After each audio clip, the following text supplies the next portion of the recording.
अस्सलामुअलैकुम वरहमतुल्लाहि वबरकातुहू। इत्तेहाद न्यूज़ में आप सभी का खैर मकदम है।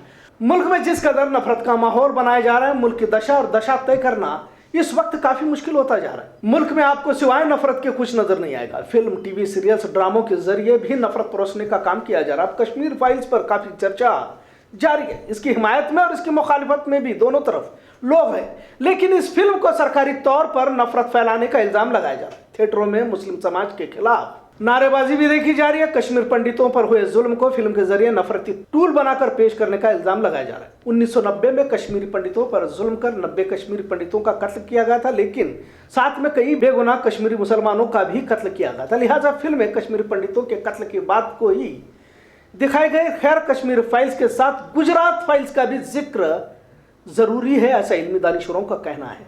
गुजरात 2002 में जो गुजरात फसाद हुआ, जिसमें हजारों मुसलमानों की नस्लकुशी उस वक्त के वजीर आला और अब के वजीर आजम नरेंद्र मोदी के हुकूमत में मुनज्जम तरीके से अंजाम दी गई। सैकड़ों औरतों की इज्जतें लूटी गई, सैकड़ों मासूम बच्चे मारे गए, यतीम हो गए, औरतें बेवा हो गई। लिहाजा इस पर चर्चा करना कोई नहीं चाहता। गुजरात फसाद को हुए 20 साल हो गए।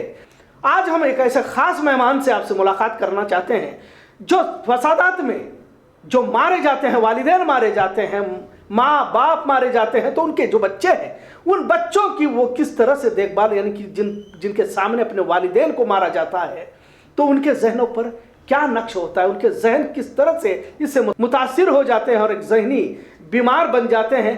ऐसे बच्चों की देखभाल करते हैं, उन्हें बाहर लाने की कोशिश करते हैं। जनाब आसिफ मुस्तफा अपने खदमात अंजाम दे रहे हैं। इन्होंने शाहीन बाग के अंदर भी अहम किरदार निभाया। इन्होंने हम देखेंगे नाम से फोटो बुक भी शाया की है और दिल्ली फसाद इन्होंने अपने आंखों से देखा है और वो आज हमारे साथ मौजूद हैं। वो तमाम बातें बताएंगे कि किस तरह से इस मुल्क में एक नैरेटिव चलाकर मुसलमानों के कत्लेआम की साजिश चली जा रही है।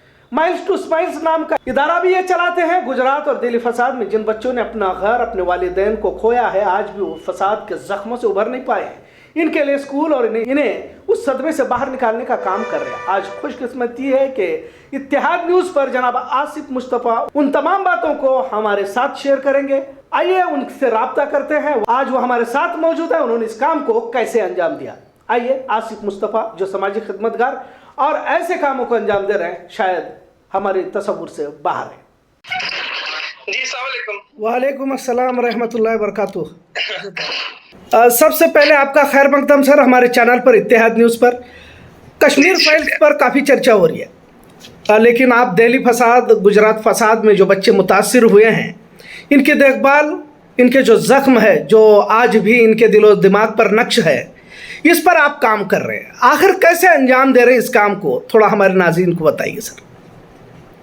जी, तो जब हमने एंटी सीए के लिए शाहीन बाग मूवमेंट खड़ा किया था दिसंबर में जी, तो उसके गवर्नमेंट का एक बहुत ही खतरनाक विशेष प्रोपेगेंडा चला जी, जिसपे उन्होंने पूरे लेजिटिमेट प्रोटेस्ट को डीलेजिटिमाइज किया, मुसलमानों को डिमीन किया। बीजेपी के बड़े मिनिस्टर्स, चाहे वो अनुराग ठाकुर हो, चाहे परवेश वर्मा हो, इनके बेटे, कई बार उन्होंने मंच से बोला कि इनको गोली मारना है, गद्दारों को, आपको पता है ये कौन लोग हैं, या वो ये कहते हैं कि रेपिस्ट तैयार हो रहे हैं शाहीन बाग में। तो एक पूरा माहौल तैयार हुआ पूरे महीने भर, जिसको प्रोपेगेंडा, राइट विंगर प्रोपेगेंडा था जी। इस माहौल की वजह से एक भीड़ तैयार हो गई हिंदुत्व की, जो मुसलमानों को कत्ल करने के लिए तैयार थी।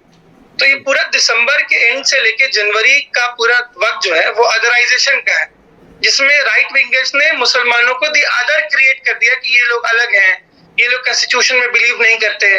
देखिए, रोड जाम किया। It's a long story.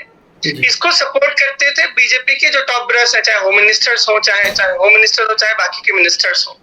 फरवरी में 23 फरवरी से दिल्ली में बहुत जबरदस्त दंगे हुए। लोग अक्सर इसको राइट बोलते हैं, लेकिन मैं प्रोग्राम इसलिए भी कहता हूँ क्योंकि ये टोटल स्टेट के कोल्यूशन में हुआ है, स्टेट के सपोर्ट से हुआ। मैं इस दंगों का एक विटनेस हूँ। मैंने अपने सामने सारी चीजों को अनफोल्ड होते देखा है, कैसे पुलिस मुस्लिम एस्टैब्लिशमेंट्स को बैरिकेड करती थी ताकि बाहर से कोई मदद अंदर नहीं जाए। अंदर उनके कपड़े उतार के, उनको मर्द को कपड़े उतार के चेक करते थे कि मुसलमान है या नहीं है। घरों में सिलेंडर डाल डाल के आग लगा रहे थे, मस्जिदों को जला रहे थे। सो ये पूरा, आप सोचिए, एक 10 किलोमीटर स्क्वायर का एरिया दिल्ली कैपिटल के अंदर जिसमें लगातार हफ्ते भर दंगे हो और गवर्नमेंट कंट्रोल नहीं कर पाए, ये तो सोचने में भी बेवकूफी लगती है। सो इसमें कोई दो राय नहीं है कि ये पूरे दंगे गवर्नमेंट स्पॉन्सर्ड थे जी। दंगों के जस्ट बाद almost a month later then after the riots एक नेशनल लॉकडाउन हो गया कोविड की वजह से जी सर। तो जो मुसलमान अभी दंगों से मतलब ट्रबल झेल रहा था, एक आया उसके लिए कोविड भी आ गया। तो ये पूरा सीन है, और इस पूरे सीन में चूंकि स्टेट ही दंगाई है, पुलिस ही दंगाई है, तो स्टेट का कोई हेल्प मुसलमानों को नहीं मिला। तो जब स्टेट का हेल्प नहीं मिलेगा तो नई तंजीमें आएंगी, नए लोग आएंगे जो मुसलमानों को हेल्प के लिए खड़े होंगे जी। माइल्स टू स्माइल और बहुत सारी तंजीमें, एक मेरी ऑर्गेनाइजेशन और दर्जनों ऑर्गेनाइजेशन पूरा काम कर रही थी। हमने ये जो रिलीफ का काम फरवरी से शुरू किया वो हम पूरे लॉकडाउन में भी कंटिन्यू रहे। हमने किचन खोला, लोगों को रेंट पे घर लेके रखे। एक बड़ा सवाल जो मेरे जहन में हमेशा रहा कि बच्चे हैं जो राइट्स के, वायलेंस के सबसे जबरदस्त विक्टिम हैं, हम उनके बारे में सबसे कम बात करते हैं। तो इनके एजुकेशन के लिए हम बात करें, क्योंकि तालीम बहुत बुनियाद है। सरकार मुसलमानों को सिक्योरिटी जब नहीं दे पा रही तो एजुकेशन तो वो कभी नहीं दे पाएंगे। तो इनके एजुकेशन पे हमको कुछ करना पड़ेगा। तो हमारी टीम ने पूरी एक लिस्ट तैयार की कि कितने लोग हैं जो अपना एजुकेशनल एक्सपेंसेस बेयर नहीं कर पा रहे हैं। 350 के करीब लिस्ट बनी। फिर हमने वहीं पास में एक स्कूल लिया, उसको पूरा रिफर्बिश किया, और सितंबर 2020 से हमने स्कूल शुरू किया। तो आप देखिए, एक आपने कश्मीर फाइल्स का नाम लिया, तो वो प्रोपेगेंडा मूवी है। ये 1989 के 90 के कश्मीर पंडित जो 90 या 100 के करीब रहे होंगे, इनको तो वो जेनोसाइड बोलते हैं। लेकिन उससे पहले 87 के इलेक्शन को जो गवर्नमेंट ऑफ इंडिया ने रिग किया, उस पर कुछ नहीं बोलेंगे। या 46 के जम्मू के दंगों, 46-47 के दंगों पे कुछ नहीं बोलेंगे, जिसमें 2 लाख से 4 लाख मुसलमान शहीद किए गए। तो इसमें कोई राय नहीं है कि सरकार खुद प्रोपेगेंडिस्ट है। सरकार एक फॉल्स हिंदुत्व नैरेटिव चलाती है जो इस्लामोफोबिक है। इस नैरेटिव की वजह से, इस प्रोपेगेंडा की वजह से हिंदुस्तान में मुसलमानों का पोग्राम होता है, कत्ल गारत होता है, और इसके बाद स्टेट का कोई हेल्प नहीं मिलता। गुजरात और दिल्ली के जो फसादात हुए, जिस तरह से अभी कश्मीर फाइल्स का हमारा जिक्र हो रहा था, तो ये इस तरह से, जिसमें कि आप सभी जानते हैं कि उस वक्त वजीर आला खुद नरेंद्र मोदी थे। उस वक्त जितना बड़ा फसाद हुआ, तारीखी फसाद, उसे जो जेनोसाइड जो अब ये कश्मीरी पंडितों के बारे में कह रहे हैं, तो उस वक्त तो इतना बड़ा मुसलमानों के कत्लेआम की गई, इस पर तो फिल्म नहीं बनती। तो ये जो डबल स्टैंडर्ड देखा जाता है, तो इस पर आप क्या कहेंगे सर? और दूसरी बात, अभी भी जैसे कहा आपने, परवेश वर्मा और अनुराग ठाकुर जो खुद फसाद को लीड कर रहे थे वो, और आज अदालत ये कहती है कि मुस्कुराते हुए अगर आप जुर्म करते हैं तो वो जुर्म कबूल नहीं किया जाएगा। इससे आप अदलिया पर कितना हम भरोसा कर सकते हैं? आप देखिए, अदालतों का रोल देखिए। आप तहलका फाइल्स आपने देखा होगा, जिसमें माया कुमारी, बाबू बजरंगी जैसे तमाम वीएचपी आरएसएस के नेता कहते हैं खुलेआम कैमरा पे कि हमने मुसलमानों को मारा, उनकी लाश हमने इस नाले में फेंकी या कुएं में फेंका। नरोदा पाटिया का अगर आप देखेंगे तो आपके पास एक एक्यूज्ड भी है जो कह रहा है कि मैंने किया। आपके पास मुसलमानों की लाशें भी हैं जो गवाह हैं कि उनके साथ जुल्म हुआ। आपके पास अदालत भी है जो कह रही कि हम इन्वेस्टिगेशन करेंगे, लेकिन वही अदालत बाद में इन सारे एक्यूज को, इनफैक्ट आप चाहे चीफ मिनिस्टर की बात हो, बार ज़किया जाफरी जाके उन्होंने सुप्रीम कोर्ट में भी रिक्वेस्ट किया कि आप मोदी का जो रोल है उसको आप चेक करिए। आप कभी संजीव भट्ट के बारे में पढ़ेंगे, उसने एफिडेविट दिया था कि मैं उस मीटिंग में था जिस मीटिंग में अहमदाबाद में प्राइम मिनिस्टर, उस वक्त के चीफ मिनिस्टर मोदी कहते हैं कि जो हिंदू अपना गुस्सा उतार रहे हैं उनको मुसलमानों को कत्ल करने दीजिए, आप इंटरवीन मत करिए। ये उसका एफिडेविट है। एसआईटी जो गठित हुई, एसआईटी जो बनी, उसने प्रॉपर इन्वेस्टिगेशन नहीं किया जो हमेशा होता है। तो अगर मुसलमानों पे जुल्म हो रहा है तो जो एसआईटी बनती है या पुलिस इन्वेस्टिगेशन होता है वो हमेशा हाफ कुक्ड होता है। ऐसे वो रिपोर्टिंग करते हैं कि एक्यूज छूट जाए। तो चाहे वो इनका रोल हो आरएसएस के इलीट लोग का गुजरात के दंगों में, चाहे दिल्ली के दंगों में, आप इनका रोल देखिए। एक नेक्सस है। नरसिम्हानंद जो है, जो डासना का टेम्पल का प्रीस्ट है जी, इसका भी रोल है दिल्ली दंगों में। ऐसा नहीं है कि नरसिम्हानंद अभी आए हैं, इसने मुसलमानों को पहले भी गाली दी। दिल्ली दंगों के वक्त में अपने फेसबुक के थ्रू इसने कई बार मुसलमानों के जेनोसाइड के लिए लोग को उकसाया, लेकिन आज नरसिम्हानंद बाहर है। आप देखिए तो एक कोर्ट का एक रोल है। कल कोर्ट सुल्ली डील पे एक आदमी को छोड़ते हुए कहती है कि इसका करियर बर्बाद हो जाएगा, लेकिन वही कोर्ट ये नहीं कहती कि उमर खालिद और शर्जील जैसे पीएचडी के स्कॉलर जेल में है एक ऐसे वायलेंस के लिए जो उन्होंने कभी इंस्टिगेट नहीं किया, तो उनके करियर की फिक्र नहीं है। तो इस मुल्क में मुसलमानों के करियर वेलबींग की न तो कोर्ट को फिक्र है, न एग्जीक्यूटिव को फिक्र है, न लेजिस्लेचर को फिक्र है। तो पूरा कंट्री का निजाम ही अजीब है। ये आपका जो स्माइल्स टू माइल्स जो तंजीम है, इदारा है सर, ये कब क़याम में आया और इसका आगे क्या और मंसूबा है सर? हमने देखिए इसको हमने जब रिलीफ का काम शुरू किया अब फरवरी के महीने से, तो एक चीज हुआ कि इसको शक्ल दें। तो जून 2020 में as a non for profit organization Miles to Smile को रजिस्टर किया गया। तो हमारा प्राइम वर्किंग एरिया दिल्ली दंगों के विक्टिम ही थे।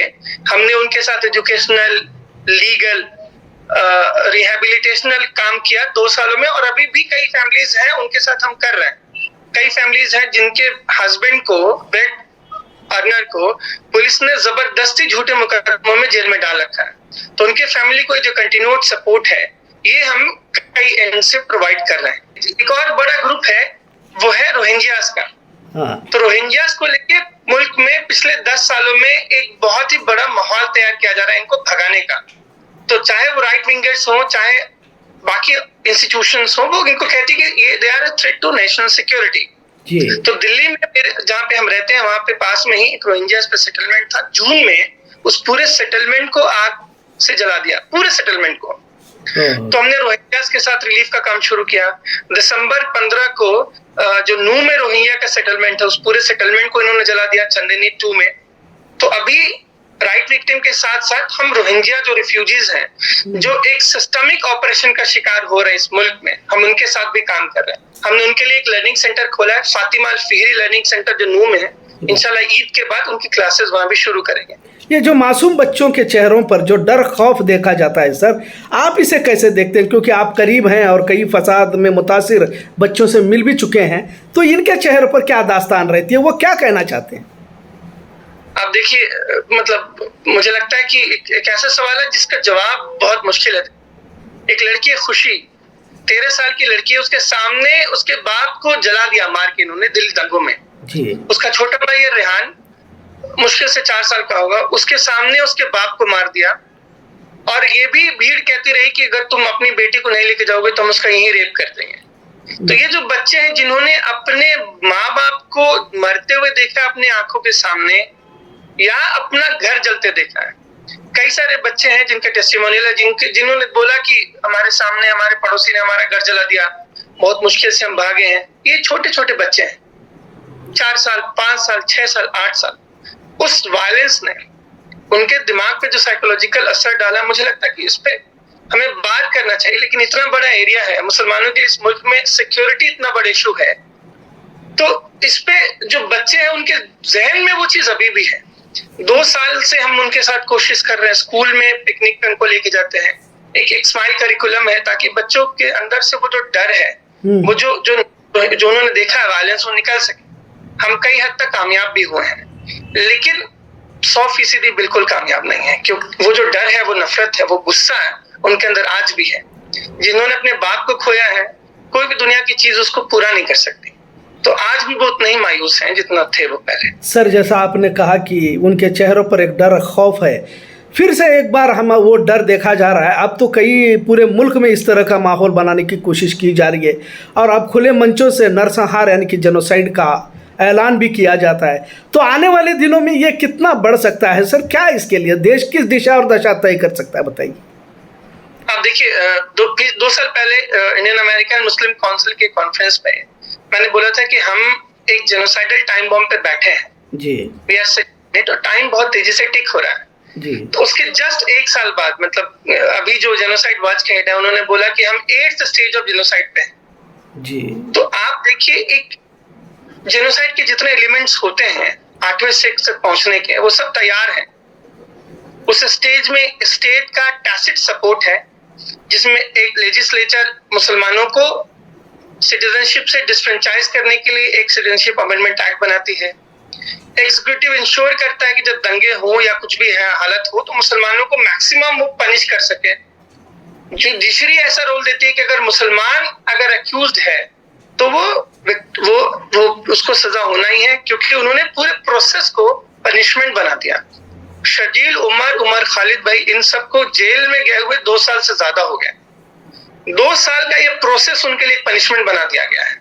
तो चाहे स्टेट के सारे ऑर्गन हो, तो एक तरीके से जो जेनोसाइड है, इंस्टीट्यूशनल वे में तो जेनोसाइड तैयार हो रहा है इस मुल्क में। उसके अलावा जो सोशल मीडिया है और दीगर डिफरेंट ऑप्शन है जिसपे लोग लिख रहे हैं, पढ़ रहे हैं, इन सब के थ्रू एक हिंदुत्व मॉब तैयार है जो लाखों में है। मैंने एक जगह इस बात को बोला तो एक साहब आके खड़े हुए, उन्होंने कि ये तो बहुत फ्रिंज एलिमेंट है। मैंने उनको बोला आप देखिए, समझिए, अगर हिंदुओं के पॉपुलेशन का 5% भी मुसलमानों के खून का भूखा है, अगर 5% भी हो तो ये कितना होता है? 100 करोड़ में अगर हिंदू मानेंगे तो ये 5 करोड़ लोग हैं। 15 करोड़ मुसलमान है इस मुल्क में। इसका मतलब हर 3 मुसलमान पे एक हिंदू है जो उसके मर्डर के लिए भूखा है। तो ये एक फ्रिंज एलिमेंट नहीं है। तो आज इस मुल्क में एक बड़ी भीड़ तैयार है जो मुसलमानों को कत्ल करने के लिए तैयार है। उनको इंस्टीट्यूशनल सपोर्ट है, चाहे लेजिस्लेचर, जुडिशरी, चाहे एग्जीक्यूटिव का हो। आप हिजाब का इशू देखिए, पहले तो उन्होंने बोला कि हम यूनिफॉर्मिटी चाह रहे हैं एजुकेशन इंस्टीट्यूशन में, लेकिन जब एग्जाम में टीचर हिजाब पहन के जाती है तो आप उसको सस्पेंड कर देते हैं। ये तो टीचर को उस पैरामीटर में तो नहीं आते ना जिस पैरामीटर में स्टूडेंट हो। सो ये कभी भी एजुकेशन और स्टूडेंट के बारे में नहीं रहा, ये हमेशा मुसलमानों को सप्रेस करने के बारे में रहा है। आप काऊ प्रोटेक्शन के नाम पे कानून देखिए, मॉब लिंचिंग के नाम पे कानून नहीं बना सके ये लोग। कम्युनल वायलेंस बिल 2012 से पार्लियामेंट में पड़ा हुआ, आज तक कम्युनल वायलेंस बिल पास नहीं हो सका।